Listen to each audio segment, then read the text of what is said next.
Sa loob ng ilang saglit, sisimulan na ang seremonya ng pagbubukas ng Linggo ng Parangal 2019, pagkilala at pagpupugay sa mga 2018 Pambansang Alagad ng Sining ng UP Diliman at pagdiriwang ng ika-111 taon ng Universidad ng Pilipinas.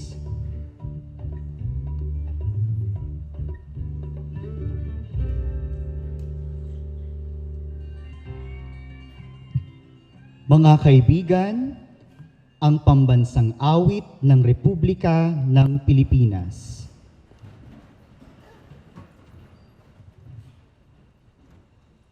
Bayang magiliw, perlas ng silanganan, alab ng puso'y sa dibdib mo'y buhay. Lupang hinirang, duyan ka ng magiting, sa manlulupig, di ka pasisiil, sa dagat at bundok, sa simoy at sa langit mong bughaw, may dilag ang tula at awit sa paglayang minamahal, ang kislap ng wataw at mo'y tagumpay na nagniningning, ang bituin at araw niya kailan pa may di magdidilim, lupa ng araw ng may hatid pagsinta, buhay ay langit sa piling mo. Aming ligaya na pag may mga api ang mamatay ng dahil sa'yo.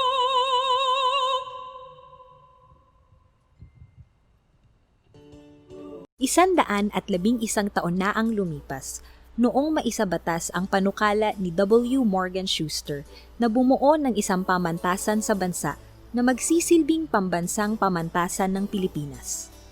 Ang panukala bilang 1870 ay naging daan upang maitatag ang Universidad ng Pilipinas.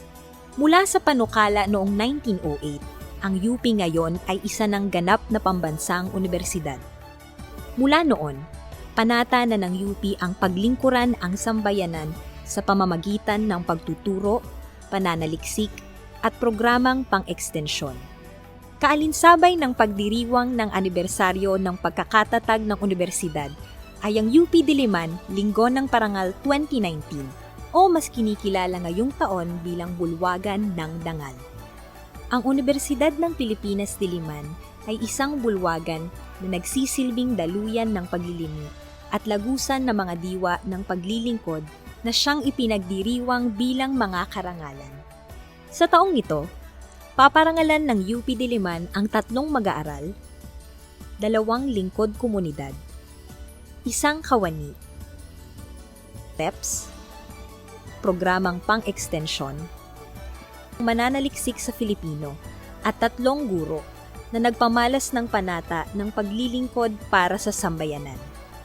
Bilang bahagi rin ng pagdiriwang ng ika-111 taon ng universidad at pagdiriwang ng Linggo ng Parangal 2019, ikinararangal ng UP Diliman ang pagkakahirang sa kapwa iskolar ng bayan bilang mga pambansang alagad ng sining noong 2018. Resil Mojares, Panitikan. Lauro Alcala, Sining Biswal. Kidlat Tahimik, Pelikula. Amelia La Peña Bonifacio, Teatro, at Raimundo Cayabyab, Musika. Mga kaibigan, ang mga hinahangaang bulwagan ng dangal ng Universidad ng Pilipinas Diliman.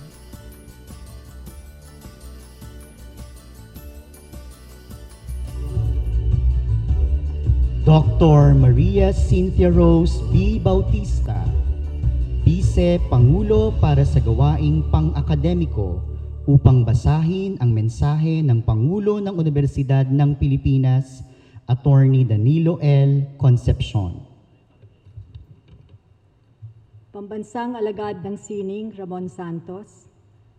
Ang mga pambansang alagad ng sining na ating pinararangalan ngayon, Chancellor Michael L, mga panauhing dangal mula sa Diplomatic Corps, mga opisyal ng UP Diliman, mga kasama sa kaguruan, reps, administrative staff at mag-aaral, mga panauhin at ang mga mahal sa buhay ng ating mga pambansang alagad ng sining.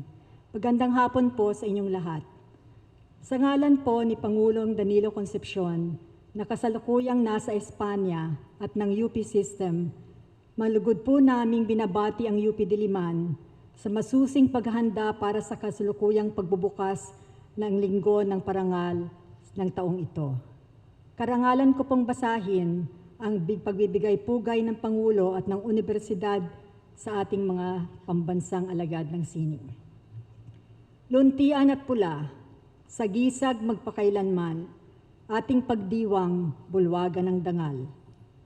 Ang mga linyang ito na mula sa awiting UP naming mahal, ang naging inspirasyon ng Universidad sa Linggo ng Parangal sa taong ito. Ayon sa Universidad ng Pilipinas sa Diliman, ito ay isang bukas na bulwagan, malawak at malalim sa espasyong tumatanggap at nagbibigay daluyan ng paglilimi at lagusan ng mga diwa ng paglilingkod. Sa okasyong ito, bibigyang pugay ang 5 scholar mula sa Universidad ng Pilipinas na nagbigay ng nag-uumapaw na galak at dangal sa ating buong komunidad sa kanilang pagkahirang bilang mga bagong pambansang alagad ng sining. Sila ay sina Lauro Larry Alcala para sa sining biswal, si Amelia La Peña Bonifacio para sa teatro, si Raimundo Ryan Cayabyab para sa musika, si Eric De Guia na kilala natin bilang kidlat tahimik para sa pelikula, at si Racil Mojares para sa panitikan. Ang dangal na ibinibigay nila sa UP ay hindi lamang nagmumula sa iilang gawa, kung hindi bunga ng matagal na karanasan at dedikasyon sa pagbuo ng sining na sumasalamin sa kanilang mga prinsipyo at pananaw na nagpayaman ng ating pakahulugan sa mundo. Marahil ito ay isa sa mga mahalagang bagay na matututunan natin sa mga alagad ng sining. Ang kasanayan sa tahimik at makabuluhang pagninilay upang magkaroon ng kamalayan sa sarili. Sa katahimikan, naririnig natin ang ating tunay na sarili at kung ano ang kailangan nitong gawin. Sa katahimikan, nalalaman natin ang ating layunin at hangarin. Ang kakayahan na magnilay ay natatangi sa isang mundo na madalas ituring ang katahimikan bilang kahinaan o balakid, lalo pat sa panahon ngayon na hangad makuha lahat ng madalian. Ang totoo nito, ang pagninilay ay isang dakilang kalidad ng isip na kailangan ng lubos na tapang at kaakibat nito ng labis na tiyaga at pagpapakumbaba. Sa pamamagitan nito, malayang makakabuo ng mga gawaing inobatibo at labas sa pangkaraniwan na nag-aanyaya rin sa ibang tao na magsiyasat sa sarili.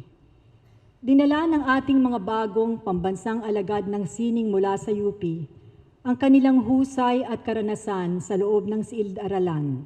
Gayon din para sa mas nakakarami sa pamamagitan ng mga obrang nangangalaga, ngunit sa maraming aspeto ay bumabago rin sa ating kultura dahil sa paglikha ng mga ito ng mga bagong komentaryo at malikhaing pamamahayag batay sa tawag ng panahon.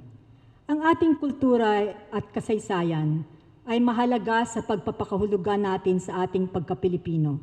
Subalit bahagi rin ng pangangalaga sa mga ito ang pagbibigay sa kanila ng ibang buhay, kahulugan at anyo.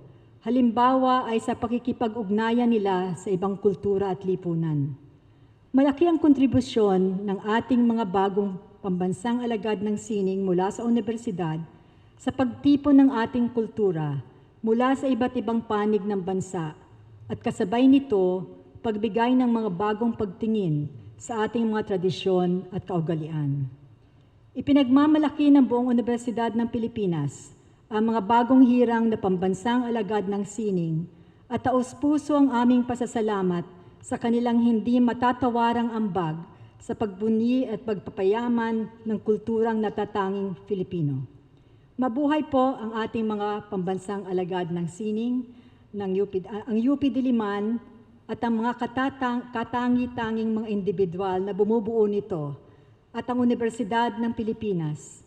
Sama-sama nating pangalagaan ng UP bilang isang bukas na bulwagan, malawak at malalim na espasyong tumatanggap at nagbibigay daluyan ng paglilimi at lagusan ng mga diwa ng paglilingkod. Maraming salamat po. Maraming salamat, Dr. Bautista. Dr. Michael Lim Tan, Chancellor ng Universidad ng Pilipinas, Diliman.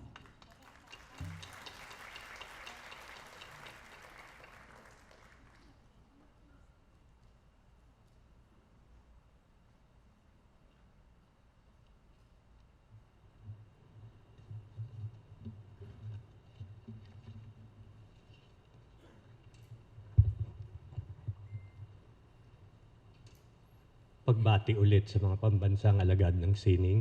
Para sa akin, napaka-importante na kahit nabanggit na kanina ni Vice President Cynthia Bautista, uulitin ko ito, ang mga pangalan nila, kasi mas mahalaga pa na malaman ng mga estudyante natin, mga staff at faculty kung sino-sino sila. Mas mahalaga pa kaysa mga pangalan ng mga senador at mga ibang hinirang sa mga eleksyon. No? Umpisa natin kay National Artist Ramon Santos na kung tutuusin parang kuya nila kasi sumunod, may ilang taon na siyang hinirang na national artist. Tapos ang limang mas bago dito ay si Kidlat Tahimik o si Eric De Guia, si Amelia La Peña Bonifacio, si Raymond Cipriano Cayabyab, better known as Ryan Cayabyab, si Resil Mojares, at si, naku, ba't apat lang nandito? At sila, Lauro Alcala o si Larry Alcala. No? Siyempre kay Vice President Cynthia Bautista ulit na representative ni President Danilo Concepcion. Mga members of the Diplomatic Corps, may dalawang dumating. From the Embassy of France, the Attaché for Higher Education and Head of Campus France, Philippines, Ms. Emma Briffaut. And from the Embassy of the Federative Republic of Brazil, the Minister and Deputy Chief of Mission, Sergio Tam, T-A-A-M, hindi T-A-N po. No? Our officials of UP Diliman, mga Vice Chancellors, mga kasama ko sa trabaho dito, at mga faculty, especially our Professor Emeritus, we are honored by the presence of several of them here. Again, our other faculty, our staff, and I am so pleased to see so many students who are here as well. No?